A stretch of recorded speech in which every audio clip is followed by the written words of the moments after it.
את מתרגשת לקראת הנשף? מי השינשינית האהובה עלייך? איזה סמלה את לובשת? כמה את אוהבת את הקומונה מ-1 עד 10?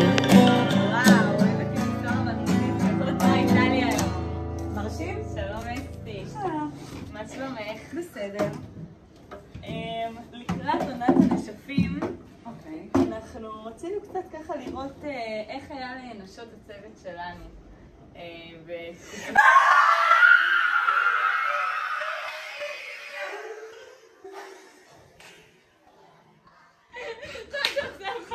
עם הילדים. אז שכרנו לימוזינה, וכל החבר'ה בחליפות ובשמלות נכנסו ללימוזינה, וככה הם נסעו לפרום.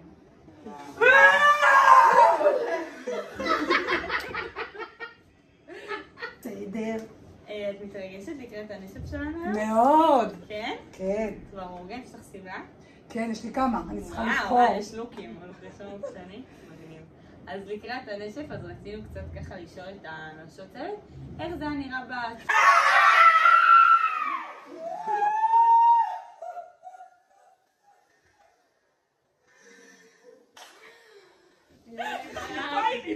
יש את זה בעבר. אז ספרי לי על הנשף הראשון שלך בבית רות.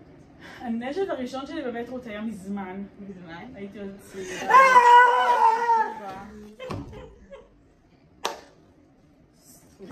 בוודאי. את מתרגשת? קצת. כן. איך היה בתקופתך נסיעות הסיום?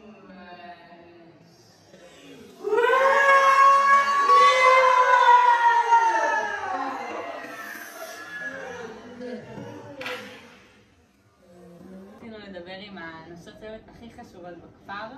טוב שקראתם לי. כן. אז איך היה? היה לך נשף בילדות שלך? לא. לא? איפה גדלת? שמעת? את מגיעה? ברור. את מתרגשת? מאוד. כן? יש לך כבר שמלה? כן. איזה כיף. אז לכבוד הנשף אז רצינו ככה... תגידו מה אתם מטומטמות? יודעת שהיום הנשף שלנו? לא. לא? לא שמעת? אז את מוזמנת היום לנשף שלנו. מתרגשת שהוזמנת? האמת מאוד. מה אתם רוצות שאני אלבש? זה שמלה, היא צריכה להיות פרחונית. אין לי פרחונית.